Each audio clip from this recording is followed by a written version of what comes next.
बिस्मिल्लाहिर्रहमानिर्रहीम। Lecture number 22 NFA and cleans theorem.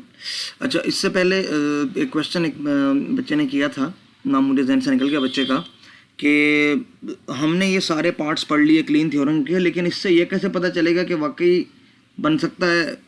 यानी कि मैं दोबारा एक्सप्लेन करता हूँ कि असल उसका क्वेश्चन क्या था। ये उसका क्वेश्चन ये था कि हमें इतना पता चला कि ये चारों जो रूल्स हैं ये साबित होते हैं, लेकिन इन चारों रूल्स को हम कंबाइन कैसे करें और एक रिज़ल्ट कैसे हम डिडक्ट करें इससे कि वाकई में किसी भी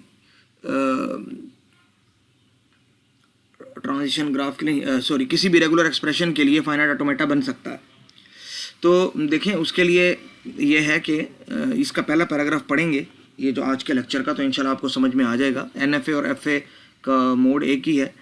तो it has been discussed by Kleene theorem part 3 that there exist a finite automata corresponding to a given RE।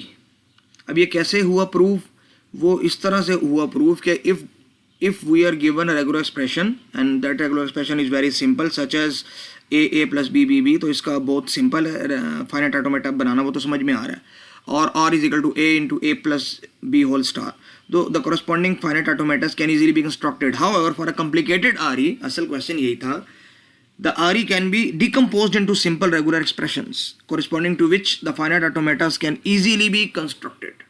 मसलन अगर आपके पास कोई भी complex automata a plus B whole star into A B plus B B into A B plus B A plus A B whole star किसी किस्म का भी है, तो देखो जो भी रेगुलर एक्सप्रेशन है वो उसको हम डिकम्पोज कर सकते हैं छोटे छोटे पार्ट्स में। कैसे? जिस तरह के अभी मैं आपको बताता हूँ। ठीक है, ये एक रेगुलर एक्सप्रेशन है और हम थोड़ा सा उसको देख लेते हैं कि कौन कौन सी रेगुलर एक्सप्रेशन है। तो आपके पास फॉर एग्जांपल एक रेगुलर एक्सप्रेशन है A plus B plus A B plus B A into A plus B whole star और फिर into A B plus B A और होल स्टार, जो कि आपके पास इवन लैंग्वेज की रेगुलर एक्सप्रेशन। अब ये कम्प्लेक्स है तो सिंपल के लिए तो पता है, लेकिन क्या इसके लिए भी रेगुलर एक्सप्रेशन बनाई जा सकती है? क्योंकि हम इसको डिकम्पोज कर लेते हैं मुख्तलिफ फॉर्म में। आप सिर्फ ए के लिए रेगुलर एक्सप्रेशन बना सकते हैं। अगर आप बना सकते हैं तो इस ए के लिए भी तो वही होगी। उन दोनों को कॉन्केटिनेट कर सकते हैं। दो फाइनाइट ऑटोमेटा को कॉन्केटिनेट करना आता है। तो पहले स्टेप के अंदर हमने ये पढ़ा था रूल नंबर 1 के अंदर कि आप इंडिविजुअल अल्फ़ाबेट्स के लिए बना सकते हैं। फिर रूल नंबर 3 के अंदर ये पढ़ा कि उनके कॉन्केटिनेशन के लिए भी एक फाइनाइट ऑटोमेटा बन सकता है, कोई भी अगर दो फाइनाइट ऑटोमेटा हो। अच्छा, अब अगर एक फाइनाइट ऑटोमेटा इसको रिप्रेजेंट कर रहा है, एक 2b को रिप्रेजेंट कर रहा है, तो इन दोनों को कंबाइन करके ऐड प्लस कर सकते हैं, मतलब हम इनको और ऑपरेशन इनका परफॉर्म कर सकते हैं। तो उसके लिए भी हमें पता है कि हमें एक कंस्ट्रक्टिव एल्गोरिथम मौजूद है जो ये बना सकता है। तो इसी तरह आप ये कम्प्लेक्स चीज़ें बना सकते हैं। सिमिलरली आपने इस सारी एक्सप्रेशन के लिए बना लिया, इस एक्सप्रेशन के लिए आपने बना लिया। अब इस एक्सप्रेशन के लिए जो फाइनाइट ऑटोमेटा बनाया है, क्या उसके क्लोजर के लिए, यानी ये स्टार ऑपरेशन बी, कोई फाइनाइट ऑटोमेटा मौजूद है कि नहीं? या आप दूसरे फर्ज में यहाँ कहें कि ए प्लस बी के लिए बनाया था, तो इसके क्लोजर के लिए कोई मौजूद है, तो हमें पता है कि क्लोजर के लिए भी एक प्रोसीजर है। तो इस तरह आप बिल्कुल राइट फ्रॉम द स्क्रैच छोटी छोटी चीज़ों से बिल्ड करते हुए आप कम्प्लेक्स ऑटोमेटास, रेगुलर एक्सप्रेशन जितनी भी कम्प्लेक्स हो, वो सारी की सारी आप ड्रा कर सकते हो, बना सकते हो। तो ये खुलासा है कि उस थ्योरम से ये चीज़ प्रूफ कैसे होती है। तो अच्छा क्वेश्चन था, तो ये बात है। However, for a complicated regular expression, the regular expression can be decomposed into simple regular expressions corresponding to which simple finite automatas can easily be constructed, and hence using the method constructing the finite automatas corresponding the sum, concatenation and closure, as we have discussed in rule number I think 1, 2, 3, 4 of part 3. The required finite automata can also be constructed. अब कहते हैं कि वो proof बहुत लंबा था। अगर आपने पहले ही NFA पढ़ा होता तो आपके लिए ये प्रूफ बहुत आसान हो जाता, इतने लंबे चौड़े कंस्ट्रक्टिव एल्गोरिथम्स की तरफ जाने की ज़रूरत ही ना पड़ती। ठीक है ना, क्योंकि इतना तो आप साबित कर चुके हैं कि RE is equal to NFA। तो अगर NFA किसी का रेगुलर एक्सप्रेशन का बन सकता था तो इसका मतलब क्या है, उनकी वो भी बन सकता है, फाइनाइट ऑटोमेटा भी बन सकता है। तो NFA से काम ज़्यादा आसान हो जाता अगर इस अप्रोच से आप देखते, क्लीन थ्योरम को अगर आप करते, प्रूव करते, ठीक है ना। अब ये वही बात कर रहे हैं कि it is to be noted that NFAs also help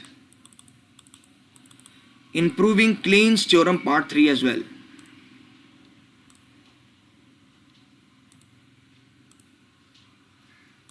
ठीक है, अच्छा, 2 methods are discussed following. अच्छा, बहरहाल ये इसने वही मेथड्स को डिस्कस किया है, मैं इसको आपको रिवाइज करवा देता हूँ। रिवाइज नहीं बल्कि एक छोटा सा अलग टॉपिक है ये, कि सबसे पहले तो आपने पढ़ा था पार्ट 3 के रूल नंबर 1 में कि आपके पास इंडिविजुअल अल्फ़ाबेट्स और एम्प्टी स्ट्रिंग के लिए कोई ना कोई FAs हो सकते हैं। तो यहाँ हम पहले देखेंगे कि उनके लिए NFAs हो सकते हैं।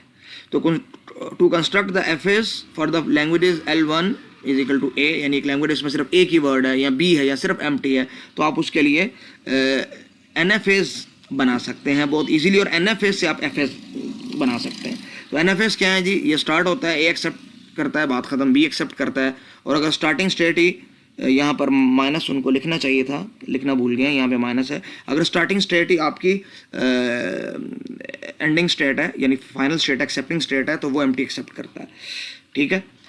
तो ये तो पहले स्टेप में आपने कर लेना था। और दूसरे स्टेप में कि जैसा कि as we have discussed earlier for that for every NFA there is an FA equivalent to it. हर FA is equal to NFA और FA सेम पावर के होते हैं, एक जैसी लैंग्वेज को रिप्रेजेंट करते हैं। अगर कोई FA है तो उसके लिए NFA बन सकता है, ठीक है, या अगर कोई वो तो वैसे भी होता है बाय डेफिनेशन, और अगर कोई NFA है तो उसके लिए FA बन सकता है। तो इन 3 NFAs के लिए भी कोई ना कोई FA होना चाहिए। हमने कहा जी बहुत इजी है, इसके अंदर डेड एंड स्टेट नहीं है। अभी हमने इतने सारे क्वेश्चन कर लिए हैं कि हमें इसमें कोई मसला नहीं है, इसके अंदर डेड एंड स्टेट नहीं है, तीनों के अंदर ऐड कर दें तो आपके पास बन जाएगा। ये सिर्फ A एक्सेप्ट कर रहा है, ये B एक्सेप्ट कर रहा है, और ये एम्प्टी एक्सेप्ट कर रहा है, बात खत्म हो गई। अच्छा, अगर अब ये बन सकता है तो क्या इनका कॉन्कैटिनेशन, एडिशन और क्लोजर परफॉर्म हो सकता है कि नहीं हो सकता? तो अब ये जो मेथड 2 के नाम से हेडिंग दी हुई है, ये असल में ये यही चीज़ बता रहे हैं कि it may be observed that if an NFA can be built corresponding to union, concatenation and closure of FAs corresponding to the regular expression, then converting NFA thus obtained into equivalent FA, this FA will correspond to the given RE, ठीक है। इसके अंदर ये आपको बता रहे हैं कि NFA तो बन गए और हर FA NFA की डेफिनेशन पे आता है। तो NFAs के ज़रिए यूनियन, कंकैटिनेशन और क्लोजर कितना आसान है उसका प्रोसीजर ये आगे जिक्र कर रहा है। अब वो प्रोसीजर क्या है, यूनियन के लिए अलग बताएगा, कंकैटिनेशन के लिए अलग बताएगा, और क्लोजर ऑपरेशन के लिए अलग बताएगा, क्लीन स्टार क्लोजर ऑपरेशन के लिए। तो पहले ये बता रहा है यूनियन ऑपरेशन के लिए। कहते हैं कि रूल्स आप समझ लें, फिर उसके मुताबिक आप इसको करने की कोशिश करें। कि आपके पास 2 FAs हैं, जैसे कि आपके पास स्क्रीन के ऊपर मौजूद हैं। इन 2 FAs का आपने क्या बनाना है, यूनियन, यानी कि इसके भी एक्सेप्ट कर सके और इसके भी एक्सेप्ट कर सके, इन दोनों में से किसी एक के भी एक्सेप्ट कर ले। यूनियन का मतलब और होता है। तो प्रोसीजर क्या होगा, introduce a new start state and connected with the states originally connected with the old start state. अच्छा, इस स्टेप को समझना ज़रूरी है, इसलिए मैं यहाँ पे इसको परफॉर्म करूँगा। कुछ टूल्स मैं पीछे से कॉपी कर लेता हूँ ताकि मुझे बार बार इनकी ज़रूरत ना पड़े, ज़रूरत पड़ेगी मतलब इनकी। ये ठीक है जी। तो सबसे पहले क्या कह रहा है कि introduce a new start state. आपको एक नई स्टार्ट स्टेट चाहिए, आपने जी एक नई स्टार्ट स्टेट बना ली, इजी हो गया काम। Connected with the states originally connected with the old start state. अब यहाँ चीज़ ये समझने की है कि ये आपके पास स्टार्ट स्टेट है। अब आप ये बताएं कि आप इधर भी जा सकते हैं और इधर भी। एम्प्टी एज अलाउ नहीं है क्योंकि NFA एम्प्टी नहीं है। NFA एम्प्टी होता तो आप एक एम्प्टी एज लेके इसको यहाँ से जोड़ देते एम्प्टी एज के साथ। एम्प्टी मैं लिख नहीं रहा हूँ, इसको एम्प्टी समझे। और दूसरा काम आप ये करते कि इसको यहाँ पे जोड़ देते, तो आपका तो काम ही आसान हो जाता, कोई मसला ही नहीं था। लेकिन एम्प्टी एजेस अलाउ नहीं है। NFA एम्प्टी के अंदर होते हैं, सिर्फ NFA के अंदर एम्प्टी एजेस अलाउ नहीं होते। अब फिर करें तो क्या करें भाई, कोई इतना बड़ा मसला नहीं है। आप ये देखें कि अगर यहाँ से स्टार्ट होता तो ए रीड करके कहाँ जाता, तो यहाँ से स्टार्ट होगा तो ए रीड करके वहीं जाना चाहिए जहाँ ये जाता, ताकि बिहेवियर एक जैसा हो जाए। यदि ए रीड करके यहाँ पे जाता तो आप कहें जी वेल एंड गुड, बहुत अच्छी बात है, आप भी ए रीड करके वहीं चले जाएं। इसका मतलब कि आपने इधर से ही शुरू किया है, क्योंकि इसका बिहेवियर भी सेम यही है, तो कोई फ़र्क नहीं पड़ेगा। बहुत अच्छी बात है। और अगर मैं यहाँ से बी रीड करता तो कहाँ पे जा सकता था, इस x1 से, x1 से अगर मैं बी रीड करता तो मैं जा सकता था x4 पे। तो आपने कहा थी बहुत अच्छी बात है, आप x4 पे चले जाएं इधर से ही, ये ऐसे ही है जैसे आप यहाँ से चले गए, क्योंकि स्टार्ट आपने यहाँ से करना था, आपने यहाँ से स्टार्ट कर लिया तो कोई फ़र्क नहीं पड़ा। आपने यहाँ से किया, स्टार्ट किया, ए पे गए, तो अगर यहाँ से स्टार्ट करते तो तब भी ए को रीड करके इधर जाते, अब भी इधर गए, कोई फ़र्क नहीं पड़ा। और आपने यहाँ से स्टार्ट किया और बी को रीड करके आप यहाँ पे आ गए। ओरिजिनली भी अगर आप यहाँ से स्टार्ट करते तो बी को रीड करके इधर ही आते, और उसके बाद जो ऑपरेशन है वो ये फाइनाइट ऑटोमेटा परफॉर्म कर रहा है, यहाँ पे वापस भी आ सकता है, सब कुछ जा सकता है ये। तो इसके लिए FA1 प्लस FA2, तो FA2 के साथ भी यही काम होना चाहिए, सेम यही प्रोसीजर। लेकिन आपको एरोस की डायरेक्शन को बड़े गौर से देखना है कि अगर देखिए स्टार्ट तो इधर ही से होगा, तो कंसिडर इसकी और इसकी स्टार्टिंग स्टेट को ही करना है। यहाँ से हमने कंसिडर किया कि अगर हम यहाँ से स्टार्ट करते तो ए रीड करके यहाँ जाते, और अगर इधर ही से स्टार्ट करते तो बी रीड करके यहाँ जाते, तो इसका कोई ना कोई स्ट्रिंग शुरू हो जाता। तो आपने कहा ठीक है, जहाँ ये पहुँचता है वहाँ मैं पहुँचता हूँ ए बी रीड करके, ताकि फ़र्क ना हो। तो इसके साथ भी यही मामला करना है कि अगर आप यहाँ पे होते तो ए रीड करके कहाँ जाते, इधर ही जाते। तो इसलिए आप यहाँ ए लिख देते हैं, और अगर आप बी रीड करते यहाँ पे तो कहाँ जाते बी रीड करके, यहाँ पे। तो इसका बिहेवियर इस जैसा बनाने के लिए आपने कहा कि यहाँ पे। अब ये एक कंप्लीट डायग्राम है जो कि NF है। NF इसलिए है कि ये यहाँ से आउटगोइंग एजेस 4 हैं, 2 ए के लिए 2 बी के लिए, तो मल्टीपल एजेस हैं और अल्फ़ाबेट सेट से ज़्यादा है, तो ये NF है। ठीक है, यही बात कर रहे हैं कि introduce a new start state and connect it with the states originally connecting with the old start states with the same transition वही रहेगी। ए है तो हमने भी ए लिखा, बी है तो हमने भी बी लिखा। Then remove the negative sign of the old start states. अब आप नेगेटिव साइन को इनके ख़त्म कर दें, तो यहाँ भी नेगेटिव साइन था वो भी हमने ख़त्म कर दिया, यहाँ भी नेगेटिव साइन था वो भी हमने ख़त्म कर दिया, ताकि स्टार्ट स्टेट को हम यूनिक ही रहने दें। क्योंकि हमें पता है कि ट्रांजिशन ग्राफ के अंदर तो मल्टीपल स्टार्ट स्टेट हो सकती हैं, लेकिन FA जो होता है, चाहे वो NFA हो या DFA हो, उसके अंदर स्टार्ट स्टेट होती है यूनिक, तो उसकी यूनिकनेस हमें कायम रखनी है। यहाँ पर x1 नाम लिखा हुआ था, वो आप समझे x1 है, और यहाँ y1 है, सिर्फ माइनस उनका हटाया गया, तो ये चीज़ हो गई हमारे पास। ठीक है, तो ये इसका प्रोसीजर है और ये इसका एल्गोरिथम है, आप समझें। ठीक है, ये भी एल्गोरिथम है, ठीक है ना, लेकिन इसमें स्टेप्स बड़े सिंपल से हैं। ठीक है, अब हम आगे चलते हैं। ये जो हमने आंसर बनाया ये सेम वही आंसर है। ठीक है, इन्होंने उसी को फॉलो किया कि यूनियन के लिए। अब एक और एग्जांपल उन्होंने कहा, इसको हम सॉल्व करते हैं, तो हम भी इसको सॉल्व करने की कोशिश करेंगे सेम उसी रूल के ज़रिए। तो ये डायग्राम चूँकि मेरे टूल बॉक्स में है, तो हम रूल ही को सामने ले आते हैं। ये रूल हमारे पास लिखा हुआ है। ठीक है, introduce a new start state and connected with the states originally connecting with the old start state with the same transition labels as the old start state. तो हम बिल्कुल वही काम करेंगे जो हमने पहले किया था। एक आपके पास स्टेट होनी चाहिए स्टार्ट स्टेट, जो आपकी यूनिक स्टार्ट स्टेट होगी। ठीक है, ये अच्छा, और यहाँ से अब आप ये देखेंगे आपको 4 एजेस निकालने हैं, 4 एजेस। ठीक है, और A और B दोनों के लिए आपको लेबल चाहिए, तो जो लेबल चाहिए वो पहले से मैं डिफाइन कर देता हूँ। अब देखें, आप समझें कि क्योंकि यूनियन है, यूनियन का मतलब आप इसका स्ट्रिंग भी रीड कर सकते हैं और इसका स्ट्रिंग भी रीड कर सकते हैं, दोनों लैंग्वेजेस में से किसी एक का स्ट्रिंग भी रीड हो सकता है, तो नो इश्यूज़। ठीक है, अगर आप ए रीड करें इस ऑटोमेटा से, ये स्टार्टिंग स्टेट है, तो आप कहाँ पे पहुँचते हैं, यहाँ पे, तो इसका मतलब ये एज यहाँ पे जाएगा ए क्या।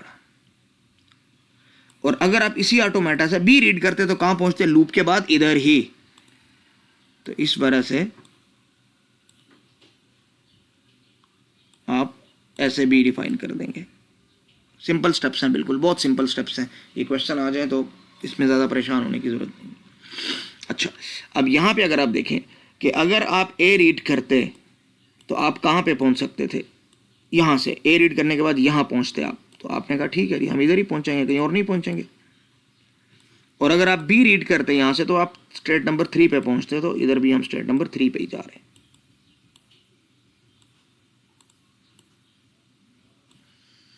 अब आपने क्या करना है, अगला स्टेप क्या है,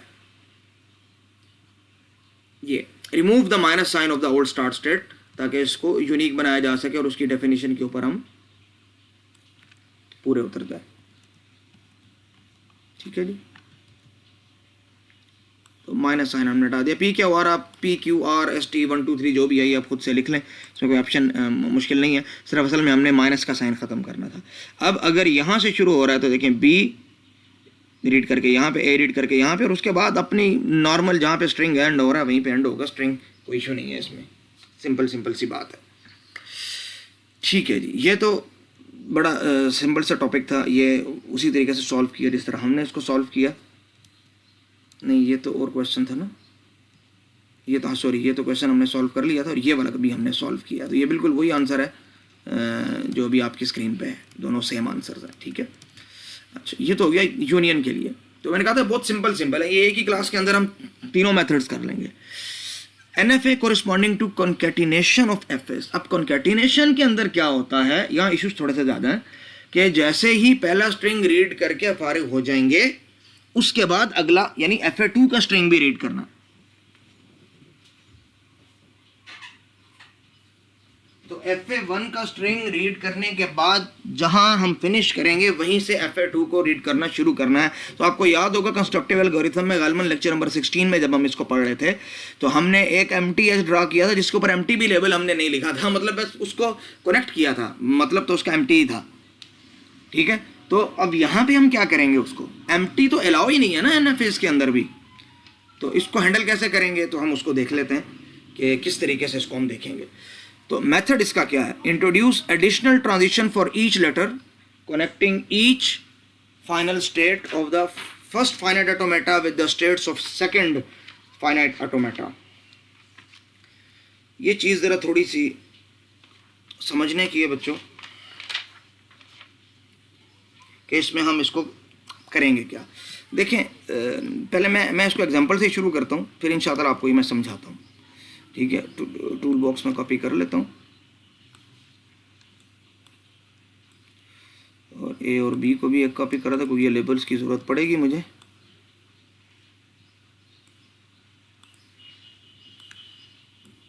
ठीक है जी, so let's start with the example right away ताकि हमें हमारा काम ज़रा जल्दी हो जाए। देखिए जैसे ही यहाँ पे पहला स्ट्रिंग ख़त्म हो जाए तो अगला स्ट्रिंग शुरू हो जाना चाहिए। तो सेम प्रोसीजर देखें, यहाँ के बाद कहाँ जाना है, हमें यहाँ जाना है एम्प्टी स्ट्रिंग रीड करके और उसके बाद ए रीड करके यहाँ जाना है। तो इस पाथ हमें, ये पाथ तो अलाउ ही नहीं है असल में यहाँ पे, तो हमें यहाँ से जाके फिर ए रीड करके यहाँ जाना था, तो हम इधर ही से ए रीड करके क्यों ना यहाँ चले जाएं। तो ये भी तो वही चीज़ बन जाएगी ना, अगर हम यहाँ से ए रीड करके इधर जाते हैं और यहाँ से हम बी रीड करके इधर आते हैं, पहले MTH के जरिए यहाँ जाता है फिर बी रीड करके आना तो इधर ही था, तो हम क्यों ना सीधा सीधा अभी ही इधर चले जाएं बी रीड करके। तो फ़र्क तो कोई नहीं पड़ेगा, कोई लैंग्वेज में चेंज नहीं आ रही किसी किस्म की भी, ज़र्रा बराबर फ़र्क नहीं आ रहा। ठीक है, ये एक स्टेप। तो ये कह रहा है कि इंट्रोड्यूस एडिशनल ट्रांजिशन, हमें कुछ नए ट्रांजिशन बनाने पड़े हैं, जिस तरह हमने यहाँ पे ये 2 नए ट्रांजिशंस बनाए हैं। ठीक है, for each letter connecting each final state of the first automata, इसकी फर्स्ट ऑटोमेटा की जितनी फाइनल स्टेट है उसको हमने कनेक्ट करना है किससे, सेकंड फाइनाइट ऑटोमेटा की इनिशियल स्टेट से आप ए और बी रीड करके कहाँ पहुँच सकते हैं वहाँ तक। ठीक है, ये अब उसके बाद आपको क्या करना है, remove the positive sign of each final state of the first automata, क्योंकि देखें स्ट्रिंग यहाँ पे खत्म नहीं करना, स्ट्रिंग यहाँ पे खत्म होगा, क्योंकि अब जो नई लैंग्वेज बनी है ये दोनों के कंकैटिनेशन से बनी है। जो वर्ड बनेगा उसमें पहला पार्ट सब स्ट्रिंग इस का वर्ड होगा और दूसरा सब स्ट्रिंग इसका वर्ड होगा। तो यहाँ पे ज़ाहिरी बात है प्लस का साइन नहीं रहना चाहिए हमारे पास, तो ठीक है हमने इसके प्लस के साइन को रिमूव कर दिया, ठीक है। अच्छा, लेकिन इसमें अभी तक एक कमी और है। वो कमी और क्या है कि आप इधर से शुरू कर सकते हैं, क्योंकि ये माइनस साइन है तो आपको ऑफ कोर्स माइनस को भी यहाँ डील करना है कि ये माइनस साइन ना रहे। अब आपके पास, और हकीकत में अब इन दोनों चीज़ों की ज़रूरत नहीं थी, उस सूरत में सिर्फ होती जब इसकी तरफ कोई इनकमिंग एज होता, ठीक है ना। बाकी ये बिल्कुल सिंपल सी चीज़ है, ठीक है ना। Remove the plus sign of each of the final states of the first finite automata, वो हमने रिमूव कर लिया। अगर ज़्यादा भी होती प्लस स्टेट्स तो हम ज़्यादा के लिए रिमूव करते। एंड एक और चीज़ रिमूव करनी है आपको, negative sign of the initial state of the second finite automata. It will create non-determinism at final states of first automata, hence NFA is thus obtained and it will be the required NFA. अभी NFA बन गया क्योंकि याद है कि A यहाँ भी है और यहाँ भी है, A के दो आउटकमिंग एजेस हैं, B के भी दो आउटकमिंग एजेस हैं यहाँ पर, ठीक है। अच्छा, लेकिन ये तो बड़ी सिंपल सी सिचुएशन थी। कभी कभी ऐसा होगा कि इन दोनों में से कोई एक नल स्ट्रिंग भी एक्सेप्ट कर रहा होगा, तो उस सूरत में सिर्फ यही प्रोसीजर काम नहीं करेगा, हमें कुछ और भी करना पड़ेगा। इस सूरत में तो देखें जो इनिशियली दोनों ऑटोमेटास थे इनमें से कोई भी नल स्ट्रिंग को एक्सेप्ट नहीं कर रहा था, ठीक है। लेकिन जब ये इशू आएंगे कि पहले वाला ऑटोमेटा नल स्ट्रिंग को एक्सेप्ट कर रहा हो या दूसरे वाला कर रहा हो या दोनों कर रहे हो, तो फिर हम इसके अंदर क्या अल्ट्रेशन करेंगे, एक्स्ट्रा स्टेप्स क्या ऐड करेंगे, तो वो अभी यहाँ पे बता रहे हैं कि it may be noted that if first automata finite automata accepts the null string, अगर पहले वाला finite automata है वो null string को accept करता है, then every string accepted by second finite automata must be accepted by the concatenation of finite automata as well। तो जाहिर बात है अगर पहले वाला null string accept करता है, ठीक है ना, तो जो रिजल्टिंग ऑटोमेटा होगा fa1 डॉट fa2, तो उसके अंदर वो सारे वर्ड्स होंगे या उसके अंदर वो वर्ड होगा जिस जो सेकंड फाइनाइट ऑटोमेटा एक्सेप्ट करता है, ठीक है। हाँ, अगर वो सिर्फ नल एक्सेप्ट नहीं करता पहले वाला, इसको दूसरे अंदाज से समझे, अगर ये नल एक्सेप्ट करता तो जब ये नल एक्सेप्ट कर रहा होगा तो उस वक्त इस लैंग्वेज का स्ट्रिंग वो बनेगा जो fa2 बनता है, ठीक है। उस सूरत में जो पहले वाला सब स्ट्रिंग तो एम्प्टी होगा, ये सिर्फ उस केस में, हमेशा नहीं होगा ऐसे, ठीक है ना। तो ये उस चीज़ की बात कर रहा है। तो जिस situation will automatically be accommodated using the method discuss earlier, जो कहते हैं कि ये कोई इतना बड़ा इशू नहीं है, ठीक है। उसकी वजह यह है कि चूँकि फर्स्ट स्टेट ही फाइनल स्टेट होगी और हमने ये रूल पढ़ा है अभी कि जितनी भी फाइनल स्टेट हैं सबसे यही रूल कर दो। तो अगर ये वाली स्टेट भी फाइनल स्टेट होती और हम इधर से ए और बी को लॉन्च करके यहाँ लेके जाते तो इधर एम्प्टी एक्सेप्ट होता, हम सीधा सीधा इधर पहुँच जाते, तो कोई इशू नहीं था, ठीक है। तो ये जो एग्जाम्पल हमने पढ़ी, ये एग्जाम्पल है उस केस की जिसमें हमारे पास कोई भी नल स्ट्रिंग एक्सेप्ट नहीं करता। अगर इन केस सिर्फ पहले वाला फाइनाइट ऑटोमेटा नल स्ट्रिंग एक्सेप्ट करता तो तब भी यही रूल हमारे पास काम करते, ये कंपेंसेट कर जाते हर सिचुएशन को, हमें कोई अलग से रूल बनाने की ज़रूरत ना पड़ती। हाँ, however if second finite automata accepts null string, अगर दूसरे फाइनाइट ऑटोमेटा को नल स्ट्रिंग को एक्सेप्ट करना पड़ता या वो उसको करता, then every string accepted by first finite automata must be accepted by the regular required FA as well। तो देखें ये एम्प्टी एक्सेप्ट कर सकता है, तो इसका मतलब ये है कि आप यहाँ से जब यहाँ पे पहुँचेंगे तो बस आपको यहाँ पे एक्सेप्ट हो जाना चाहिए किसी भी तरीके से, ठीक है। तो this target can be achieved. अब इस चीज़ को कैसे अल्टर करना है, while introducing new transition at final state of the FA, the plus sign of these start states will not be removed। तो कहते हैं कि बस इतना सा काम करना है कि ये प्लस स्टेट रिमूव नहीं करनी। जब ये प्लस स्टेट रिमूव नहीं करेंगे तो मतलब स्ट्रिंग यहाँ पे एंड हो सकता है, तो आगे कुछ भी रीड करने की उस केस में ज़रूरत नहीं होगी जब ये सेकंड सब स्ट्रिंग एम्प्टी होगा, तो बात ही ख़त्म हो जाएगी आपकी, ठीक है। तो बहुत ईजी एग्जाम्पल इसकी दी है ये, ठीक है ना। तो देखते हैं कोई ऐसी एग्जाम्पल है कि नहीं। देखें ये ऐसी एग्जाम्पल है जिसमें सेकंड ऑटोमेटा एम्प्टी स्ट्रिंग को एक्सेप्ट करता है। तो कहते हैं अब इस सूरत के अंदर हम क्या कर सकते हैं, तो हम इन्हीं रूल्स को फॉलो करेंगे। पहले तो वही रूल्स हम फॉलो करेंगे जो हमें बताए गए थे, ठीक है। रूल्स हमारे पास क्या थे, रूल्स हमारे पास ये था कि ये देखिए रूल्स हमारे पास यहाँ लिखे हुए हैं, ये चीज़।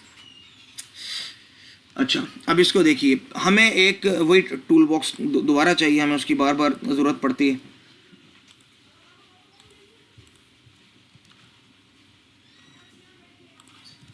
ठीक है, अच्छा जी, ये हम इसको वक्ती तौर पे यहाँ ले जाते हैं। अच्छा जी, आपको एक स्टार्ट स्टेट चाहिए, ये तो आप सॉरी यहाँ पे स्टार्ट स्टेट की हम बात नहीं करते।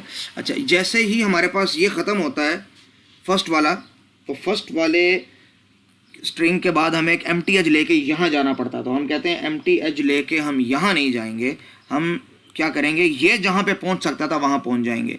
हमने कहा जी ठीक है, जैसे आपने कहा हम वैसे ही करते हैं। ठीक है, तो इसके बाद आपने जाना यहाँ था एम्प्टी एज लेके, और उसके बाद जहाँ ये ए बी को रीड करके जाता वहाँ जाते, तो हम डायरेक्ट ही पहुँच जाते हैं, तो काम चल जाएगा हमारा। तो ये ए को रीड करके कहाँ जाएगा, इधर, और मज़े की बात ये बी को रीड करके भी इधर ही जा रहा है, तो हमें कोई ज़्यादा एजेस बनाने की ज़रूरत नहीं पड़ेगी। हम ये करेंगे ए कामा बी, ठीक है। और हमारे पास ओरिजिनल रूल ये था कि आप इसका इनिशियल, इसकी फाइनल स्टेट ख़त्म कर देंगे और इसकी इनिशियल स्टेट ख़त्म कर देंगे। तो एक चीज़ तो यहाँ पे रहेगी कि इसकी इनिशियल स्टेट ख़त्म हो जाएगी, हाँ इसका फाइनल वाला स्टेटस ख़त्म नहीं होगा। उसकी वजह यह है कि सिर्फ इनिशियल के स्टेटस को ख़त्म करना है, फाइनल के स्टेटस को हमने ख़त्म नहीं करना, क्योंकि हमें कहा ही नहीं गया, रूल के अंदर ही ऐसी बात नहीं है। तो प्लस तो रहेगा, ठीक है जी। और इसके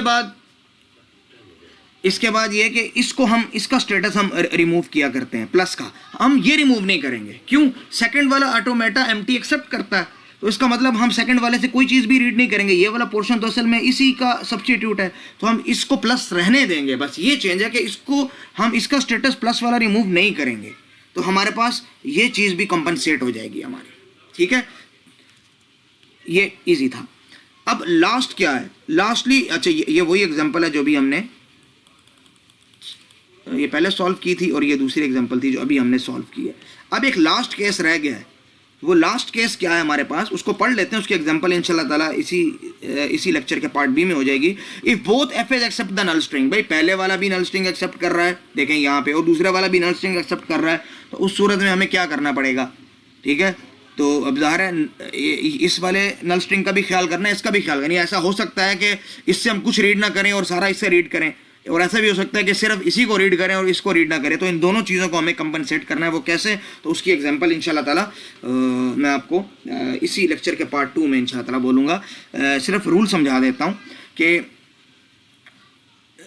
this situation will be automatically accommodated as second FA accepts the null string and hence plus sign of final state will not be removed। तो ये स्टेप भी हम नहीं करेंगे कि फाइनल स्टेट्स के प्लस वाले सिंबल हम रिमूव नहीं करेंगे, तो हमारा काम चल जाएगा। ये होगा कैसे, ये मैं अभी इंशाल्लाह ताला आपको इसके पार्ट 2 के अंदर बताऊंगा इंशाल्लाह ताला। तब तक के लिए अल्लाह हाफिज़।